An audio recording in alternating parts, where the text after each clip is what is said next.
Good morning and welcome in. This is 5 Clubs on Golf Channel. You are a vital part of our game.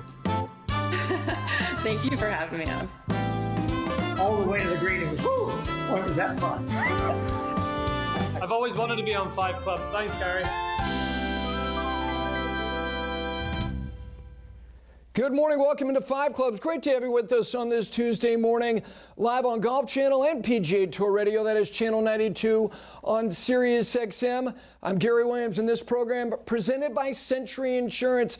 They were a big part of the U.S. Open last week. They're a big part of what the USGA does. Plus, they're invested in the First Tee and the PGA Tour.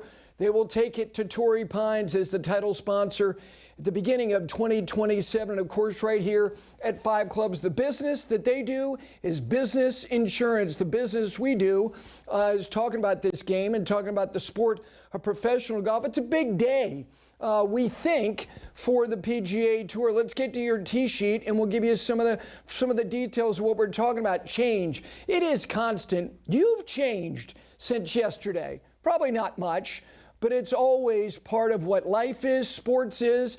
And Brian Rolapp, the CEO of the PGA Tour, is going to speak at 10 a.m. That'll be live here on Golf Channel. And Golf Channel will be live as soon as we're done in a preamble leading into his press conference there at TPC River Highlands. Rex Hoggard, who is on site there at the Travelers Championship, is going to be with me in 15 minutes.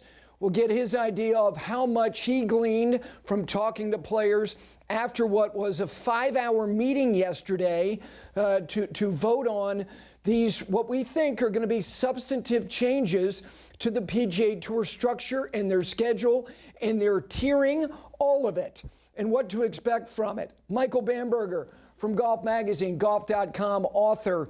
I do want to look back a little bit with him on the U.S. Open, but we will also look ahead.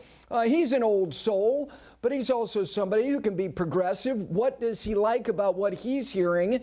And also, what should they never, ever let go of when it comes to kind of the soul of the PGA Tour and fan conduct? I'll get Michael's perspective on, are we being a little bit too harsh on one little part of the world that has not a great recent track record in terms of, not all of them, but enough yahoos that it puts a blight on the entire area of Long Island? And we will talk about that tour structure, like I said, because change is coming. It is, because Brian Rolapp, as I said, at 10 a.m., the CEO of the PGA Tour, is going to lay out. The last time he spoke was at the Players, so we're going from kind of early mid-March now to the latter part of June. And in that time, how much has been ironed out in terms of what this tour, which began modestly when the PGA of America began modestly in 1916, and the real big change for the PGA Tour, and that's just it. Change. It's always been changing, but a lot of it has been incremental. 1968, when they said, we'll create a tournament players division of the PGA of America, because Arnold and Jack were kind of a little bit more important than, all due respect to some club professionals. They were driving the interest in professional golf, tournament golf. So they broke away. They hired Joe Dye away. He was the former executive director of the USGA. He's the first commissioner. And then in 1974-75, they decide we're going to not just be a division of the PGA of America, we are the PGA Tour. So in those 5 decades, a lot has changed. So how much change are we going to see?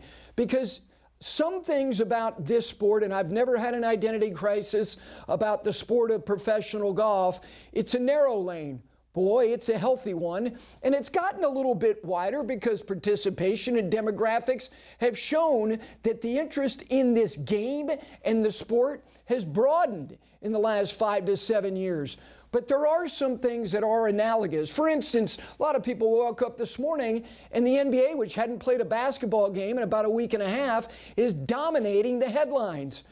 Because somehow, some way, all these sports, because they have timelines and they have free agency and they have the draft, like you will have tonight for the NBA, And the NFL, which is America's passion, and the 800-pound gorilla, has figured out an expert way to own the calendar, a cadence of delivery.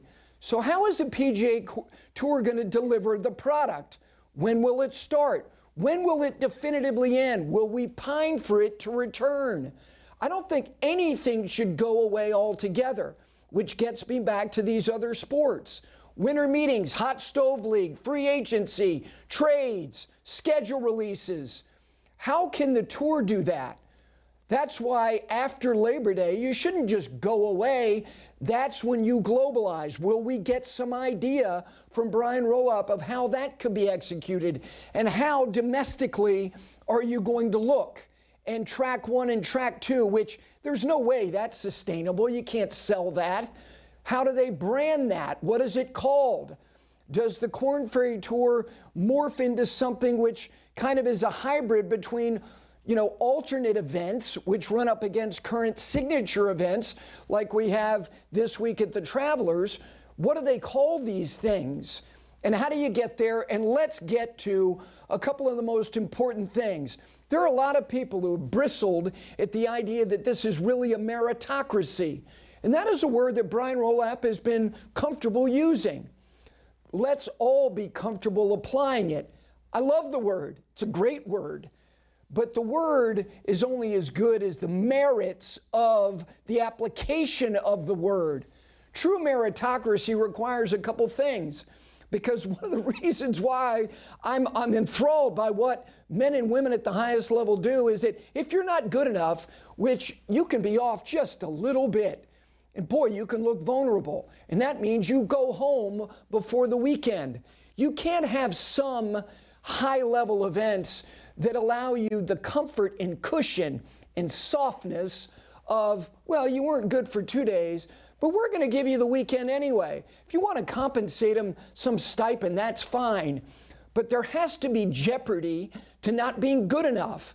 That's part of what meritocracy is. So every one of these track 1, whatever they're going to be, events has to have a cut. Has to. If you get to that level, you should demand that there be cuts in every one of these. And the second thing is, as evidence, if you gave a roll call of who has won some of these signature series events, Jacob Bridgman, take a seat. No, actually stand up. Christopher Rayton, same thing. Stand up. Raise your hand. Say, you know what? I was on the DP World Tour last year. I'm good enough to win one of these, not just any of these, the best of the best. These modest, boutique events that we've had over the last couple of years do a disservice to how damn good so many of these players are. So it can't be 60 or 72. There's a reason why the World Golf Championship Series went away, just kind of coughing and wheezing and dying a slow death with no cuts and modest field sizes. Jeopardy before the weekend, and if that many players can win and contend, as we've been told, and it has been on display for some years now, gotta be 110, 120, gotta be. And here's one last element, sponsor exemptions, which part of me, I understand that. If you've got a sponsor, and by the way, they're asking a healthy price tag for these events, and to what level are we going to enter into these now? And will there be any type of modest correction with LIV's current vulnerability?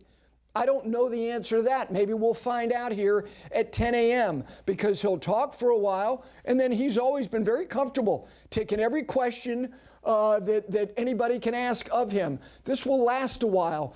What I want is as much clarity to what 2028 and beyond looks like. And again, totally comfortable with change. Kind of want it, to be honest with you, but it has to be representative of the word that the PGA Tour has been very comfortable trotting out here over the last year. So sponsor exemptions, do they exist in some form or fashion? Is there a budget on them? Because a lot of fans are going, yeah, okay, this guy's getting into 1, 2, 3 of these? Are they allowable at all? And then the last part of this is, Where are we going? You've heard me say, particularly during the spring season, when the PGA Tour was going to Texas, not once, twice, 3 times, 4 times. And by the way, they're going back again in the fall. One of those events has got to rise to whatever that highest level is. It's too important. There is a foundational piece that you should never forget where you came from. While you advance, grow, success is always under construction. I believe in that moniker. And go to places and be pragmatic about it. There are a lot of phenomenal places in this country, new and maybe not so new, that they've never been to.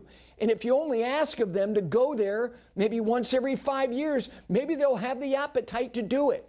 You know what I would love? I would love the best players in the world, many of whom have never been to Bandon Dunes. Can you imagine seeing the best players in the world on the coast of Oregon, playing the place that has become, we've got America's cradle of golf in the Sandhills of North Carolina. That is Mecca in America. Pardon me, why can't the best players go there? All right, he will speak at 10 a.m. Rex Hoggard will speak in just a couple of minutes. His thoughts on what maybe he's already gathered talking to players, because he's as plugged in as anybody. And his thoughts on what else we might hear from the CEO of the PGA Tour here coming up in less than 2 hours. Great to have you with us. Tuesday edition of 5 Clubs Live on Golf Channel, PGA Tour Radio, Channel 92 on SiriusXM. Back with Rex Hoggard right after this.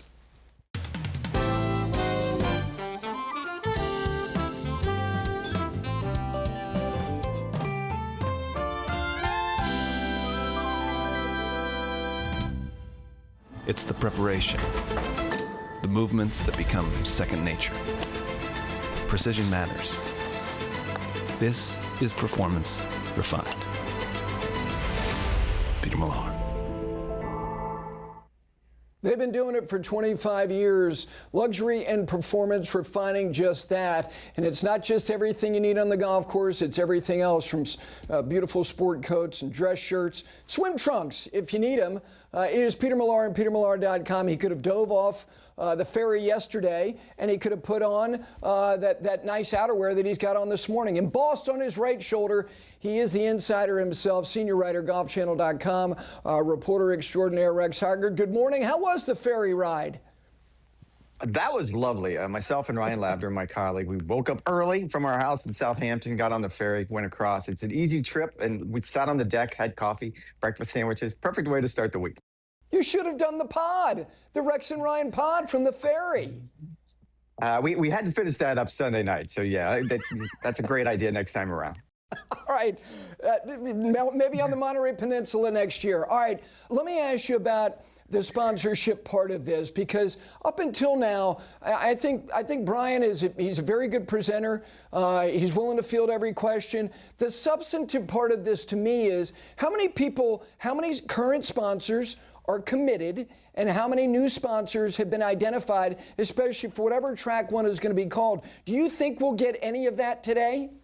We have a starting point. We have 8 signature events. I think you would start with them. You have the 4 major championships going to be in that tier. You have the Players' Championship and whatever the playoffs is going to become. So that's a pretty good start. You're already more than halfway through that schedule. But to your point, it will be interesting to see $20 million purses. And I've been told by sources at the PGA Tour, that's where they either want to stay or increase. They're not going backwards at this point, regardless of what's going on with LIV Golf. That's tough for some corporations. So I think that will be on the business side.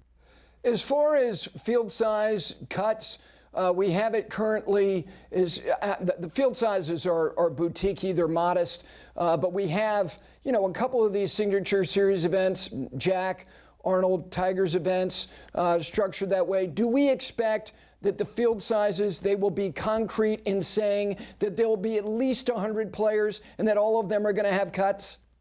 I think that's fair. I think what you see, as you pointed out, a Tigers event, at Arnie's event, at Jack's event, that seems to be a better standard. And you've used the word a lot already this morning, meritocracy. I don't think when you get that, when you have 70 to 80 player fields, you want at least 100 players. You want to have a cut. You want to have some sort of meaning to the first 2 rounds. You don't want players to just show up and know that, okay, I've got 4 rounds. I can get off to a slow start. It's not that big a deal. Somewhere in that 100 player field, Yes. All right, we're going to try to reconnect with Rex, and we apologize. He was just doing his job, and we're just having some issues here with the connectivity. One other thing, let me just expand upon what he was saying about the cut part, size of fields.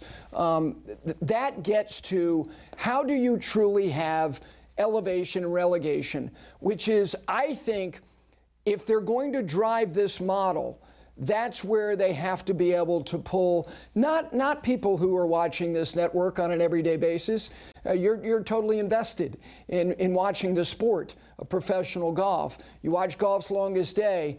It's the new audience and the idea of identification of younger talent, because talent doesn't get hidden for long. It just doesn't. Nobody's ever been wronged by a system. They can wrong themselves because they just haven't committed enough. And some people may, speak years later about, a coach was out to get me. But when it comes to talent doesn't hide. It may take a little bit longer, but when you see, like PGA Tour U, what is the entry point for PGA Tour? Currently, it is fully exempt status on the PGA Tour, not the Korn Ferry Tour, and the DP World Tour, and those 10 cards. I can't see them getting immediate entry to track one, this whatever level it's going to be called. So are they at the next level? And then that next level, how plausible is it, and how many are going to graduate each year? And more importantly, relegation, the jeopardy, getting back to that word. It's a huge part of what the Premier League has always been about. The idea that you come to the end of the season, you're going, no way. Come hell or high water, we're not getting relegated. And look, the best players in the world are never going to be that vulnerable to relegation. But you know what? You play long enough, you get to a level, you get to an age after 40, and it's like, you know what? I've been at this level for 18 years. I'm not going to go down, so to speak.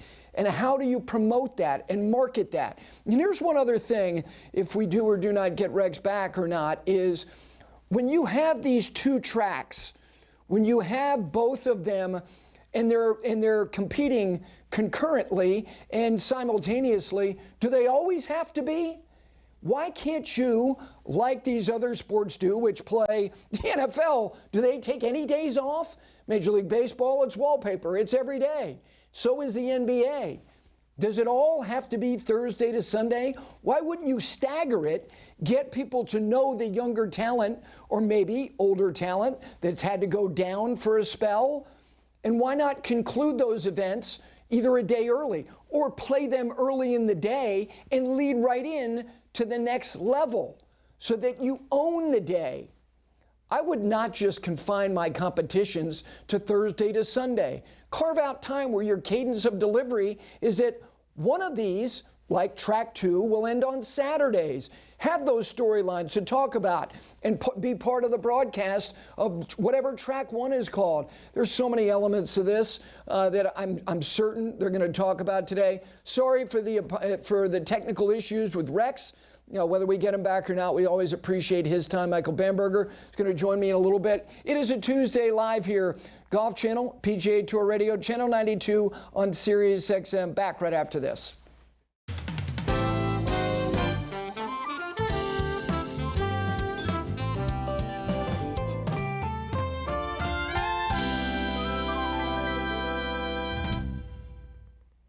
All right, back in bottom of the hour here, Tuesday edition of 5 Clubs here on Golf Channel and PGA Tour Radio, Channel 92 on SiriusXM. He's rejoined us. He's mobilized from the clubhouse to the media center. He is Rex Hoggard. Thank you for indulging us and moving over. And we hope this works because people love hearing your information. Rex, let me ask you about how we do this with track 1 and track 2, because there was some reporting, including from you, that suggested that if you were part of track 1, you were borderline ineligible to play in the non-track 1 events, which, we think about the #1 player in the world, his loyalty to some of these Texas events. Rory's indulged some of these events through the years. I mean, he went to Houston, and Canada, we hope, is track 1. What are you hearing about how definitive it will be? If you're on one, you're ineligible for the other. What do you think? Well, first and foremost, the conspiracy theory is I was set up before right outside the building where they were meeting with the players and CEO Brian Rolapp. So my guess is all the players were on their phones, which means it's either going really poorly or really good for Brian Rolapp in that meeting right now. But it's a good point. And as we think long term, the PGA Tour is probably going to dig in on this one. But everyone I've spoken to says they do not want tier one players playing tier two events. And as you pointed out, that opens up a lot of issues for the PGA Tour. Scotty Scheffler being a primary one. He wants to play the CJ Cup, Byron Nelson in Dallas. That's where he grew up. He wants to play Colonial. I'm not quite sure both of those events will be track one events. You're going to create an issue there. I think the biggest issue was 2 weeks ago when I was in Canada and I was talking with Adam Hadwin, and my mind had gone to the idea that it was going to be an issue for anyone who wasn't a track two play or a track one player if the Canadian Open was a track two event. I didn't even think it through that if it's a track one event, now all of a sudden the 22 Canadians that were in their national championship probably wouldn't have qualified for that event. So these are some of the sort of devil in the details issues I think the tour is going to have to suss through over the next few months. Yeah, for sure. I mean, the Canadian Open's a perfect example because of the way that they use the criteria and the qualification system. The other big part of this, which I think can be one of the great attractions, is the idea of if you're on track two and elevating, it's, not dissimilar from Korn Ferry Tour graduates, but I think there'll be greater familiarity. I think it'll be a higher profile, but then also the idea of relegation. How real will it be? And that includes the idea of these get out of jail free cards and these soft landing sponsor exemptions. That has to be addressed today. What are you hearing about that? I think sponsor exemptions is interesting. I heard you talking about it earlier in the show, and I think this is something that we'll probably see change. And I'm just saying that based on some of the comments that you get from PGA Tour executives, specifically Brian Rolapp's staff, that they brought in. These executives from the NFL that he brought over when he joined the PGA Tour. The idea of a sponsor exemption is very foreign to them. I've often equated it to the idea that AT&T pays a lot of money for the naming rights on that Dallas Cowboys stadium, but they don't get to decide who plays quarterback on Sunday for the Dallas Cowboys. So it doesn't make a lot of sense that even though these sponsors are paying a lot of money, that they dictate who gets into the field. So I think that's probably going to be on the cutting room floor simply because we're going to lean into so much the meritocracy of this. It's going to be cutthroat. It's going to be smaller fields. You're going to look promotion and relegation in the face regardless of what your name is or what the world ranking is next to you, or what number is next to you in the world ranking. I don't see how you can continue with the sponsor exemptions under that scenario. All right, last thing we're going to do, we're going to try to get through this, is the playoff model, Rex. The idea of match play being kicked around here, and I believe it was Gabby Herzig who kind of broke that first. Do you expect that to definitively be part of whatever the new model is going to be? I think there's a lot of conversations right now about match play. I will say I found it interesting over the last few months speaking with players and executives. It was the players who pushed back on match play being the definitive model at the Tour Championship, let's say. And I think the idea is we play all year long using one formula. 72 holes of stroke play. Why would we change it at our biggest event, in theory being the Tour Championship? I think you get around that concept if you convince players. The idea is if you crown a regular season champion, if you make that the big deal, and then whatever the playoffs become, it becomes something special, an all-star game. Look at it that way, something along those lines. That makes it a little bit more digestible, and I think you could come up with something really cool if you did go to match play. All right, last thing, Tiger. He's been a big part of this process. Reports that he was present yesterday. I don't know if you saw him, can confirm that. Was he present yesterday, and is he there again this morning? I was told he was involved with the meetings. I don't know if he was present. I said earlier when we had a bad connection, the meeting wasn't held here at TPC River Highland. It was held over in West Hartford, which is about 13 miles. Yeah, which is about 13 miles away. I haven't had a chance to talk to anybody that was in the meeting to confirm that, but he was going to be involved. I was told that.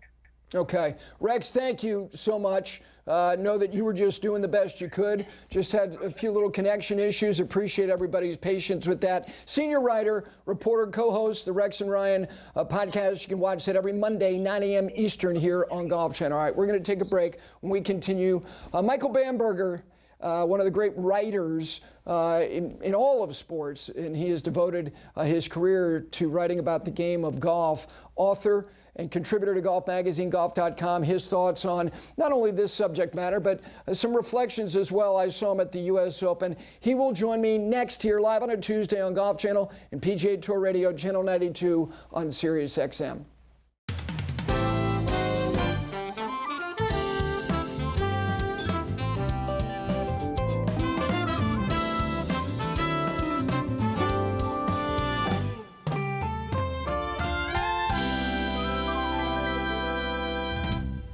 Back in on this Tuesday edition of 5 Clubs Live here on Golf Channel and also PGA Tour Radio, Channel 92 on SiriusXM. Joining me now, a fabulous writer, author, contributor to Golf Magazine, golf.com. I saw him last week at the U.S. Open.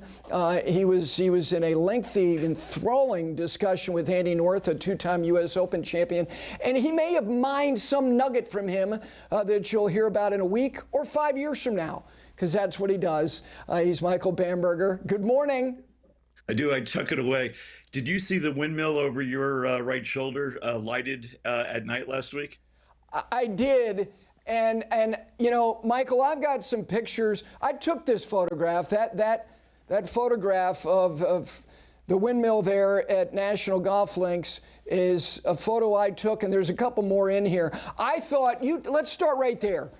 I think that the presentation of golf on television has changed so dramatically, and I point to Fox's production of the U.S. Open in 2019 at Pebble Beach as being the first time we really saw these places in an aerial way that brought them to life. You're going, oh my gosh, I knew Pebble Beach was nice, but this is extraordinary. How about that? How about just seeing, just in the background, you know, National playing out to Peconic Bay and the Sabonic kind of up on the hill. I know you weren't just simply watching on TV, but what did you think of the way it presented itself? You know, it's amazing. And just one quick note to those Fox U.S. Opens. They really got dissed, and I thought Greg Norman was very good. I thought Joe Buck was very good, and I thought they brought a lot of innovation to it, which NBC very appropriately is picking up on. But anyway, I totally agree with that. I think they picked up on a lot there. There seems to be a disconnect, as you say. I didn't watch too much on TV. You know, you see it when you're in the press tent, but I'm mostly on the golf course. But there seems to be a disconnect between how we see it and how maybe the really ordinary fan sees it, because we see Shinnecock Hills, I'm going to speak for you, Gary, because I think I can, because we've had a lot of conversations like this, as incredibly beautiful, like as beautiful as it gets. And the ordinary golf fan who's accustomed to Augusta National, say, is like, what's going on here? No trees, looks weird, don't get it. So for all the bells and whistles that they brought to it, which means a lot to the likes of you and I don't know how much, I'm just speaking for myself here, I don't know how much it translates. Maybe there are viewer studies that would tell us otherwise. But from what I saw, it looked beautiful. I mean, it looked beautiful on the ground, and I thought it looked beautiful on TV too. You know, it's a good point, because Augusta National, for all of the wonderful things that it is given to people who like golf, the presentation, it's almost like that's the standard, and other things can't be as beautiful, and yet there are other things that in their natural state, like Shinnecock, with all the texture and color and the native grasses and the sandy soils, are a reflection of the natural beauty of what that place is. But a lot of people, it doesn't translate, and I'm not telling them that it should. It does for me. Same. I mean, one of the deepest truths of life is that beauty is in the eye of the beholder. So I see a golf course like Shinnecock Hills or Ely in Scotland, or, you know, Royal Birkdale, as like the ultimate in beauty. And, you know, Augusta National is beautiful in a sort of manufactured way. But to me, you can't compare the two. But I realize that probably 90% of the ordinary TV viewer and casual golf fan just wouldn't feel the same, because there's no accounting for taste. And I'm not saying that in any critical way whatsoever. It's just like your taste is your taste. The fallout of this U.S. Open, Michael, a lot of it centers around, you know, some fan conduct. But I want to ask you, for you, having been at so many of these big events, it might have been a conversation, might have been a golf shot. What was the most redeemable aspect of the U.S. Open at Shinnecock for you? Well, the redeemable is a powerful word. You know, the whole thing redeemed itself. I'll just crack the joke. I cracked a million times last week. The only U.S. Open at Shinnecock that I missed was 1896. I was there for. I was there for all the others. I'll tell you this brief, Gary, you may already know it. In 1986, I was caddying for Brad in the Tuesday-Wednesday practice rounds. He was the first alternate. A guy named Ed Doherty. I know you would remember him. Oh, of course. Some viewers would. He had like a broken wrist or something. And Brad goes up to him Wednesday, says, "Are you going to?" He's first alternate. Brad is, "Are you going to play in this thing with a broken wrist?" And it says, "Yeah." So Brad gets on a plane Wednesday night, flies to Chattanooga, and plays in the alternate event as they had then, and won over Scott Hoke by a shot. So yes, going back to the '86, you know, I thought the whole thing was magical, really, aside from the parts that weren't magical. But in other words, just to be at Shinnecock Hills, to have a massive audience get to see golf in a very different way than it is, say, at Oakmont or Pebble Beach or somewhere else, see the broad tapestry of golf in the world. I think that's a gift to golfers. You know, for little moments, you know, I grew up in Suffolk County. I saw a guy I hadn't seen since high school. You know, we recognized each other immediately, talked about old-timey stuff. I was leaving late one night, and there was a security guard at the exit, and he's writing. I said, "What are you doing?" He said, "He's writing poetry." You know, this is about 10:30 at night. So, you know, I'm sure you've had the exact same experience. Over the course of an intense week, lots of interesting things happen on the course and off the course.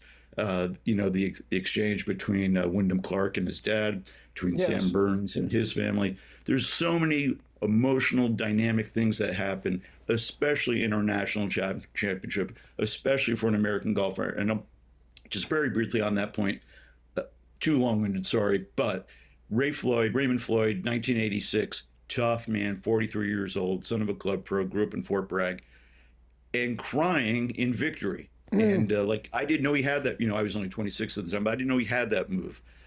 So the national championship brings out a certain type of emotion. In those days, there was really only one major championship, the U.S. Open. Now there's 3 or 4. But anyway, so, you know, the U.S. Open brings so much to so many in many, many different ways. For me, and there was a lot like you. It's an interlude with somebody I haven't seen in a while.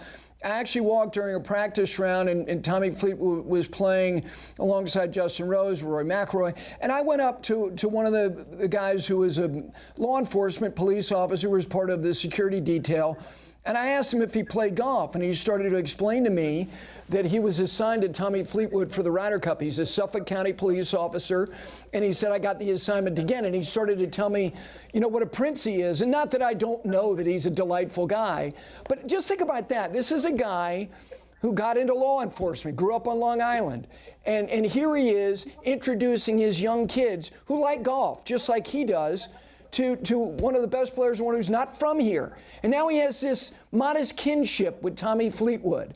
I mean, that to me, you know, those are things that are a neat part of what that type of championship can deliver you. So let me get to the conduct here, because do you think whether it was he had a chokehold on the event and they just wanted something that was more competitive and he was the easy target, or Scheffler, it's his birthday and it's the Grand Slam and all that, or is this reflective of demographics in the sport, younger, social media? Or is it broadly sports in general, and that civility is an option and not mandatory anymore, and that this is the world we live in? Yeah, you know, some of these terms of modern life, they really got right, like the iPhone with the I at the beginning, the selfie.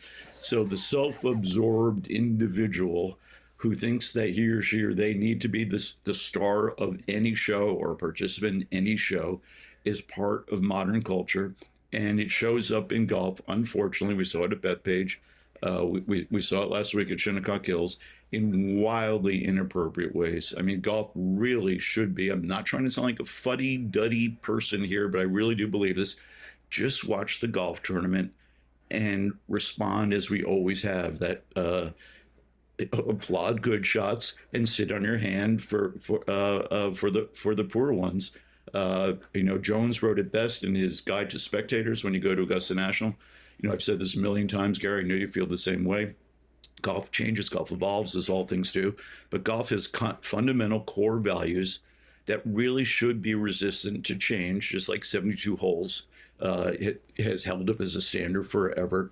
And I don't know what you can do. I know they do it at Augusta National. They may, maybe like shoplifting in Singapore, where steal a Snickers bar or lose a finger. It's a little, it's a little extreme, but A little extreme.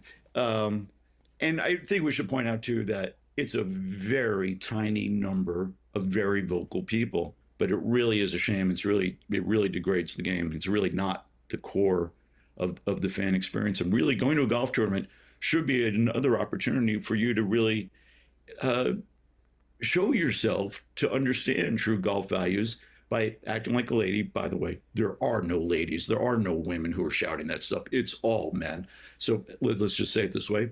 Act like a gentleman, because golf really promotes gentlemanly values. And the number one gentlemanly value of life, I would say, is courtesy to other people. So let's show it. At Aronimink in Rory McIlroy's pre-PGA presser, you shared with him a concept, and he leaned forward. And the reason why I share that is because these changes, to whatever degree we're going to get some clarity on what's coming to the PGA Tour, I know that there are things that you're not particularly interested in, but let's just say the best players in the world played some match play at the culmination of the season at Cypress Point. Would you be in favor of that change? Well, you know the answer. You teed it up. These press conferences, that particular one was sort of morning, and Rory sort of rolled out of bed the way he looked, and there's lots of other things going on in his life. He's going to respond in a sort of a goofy way, but really with intent. I followed up your question with one to Rory, just very briefly, Gary, for the audience, which wouldn't necessarily know about, I'm sure.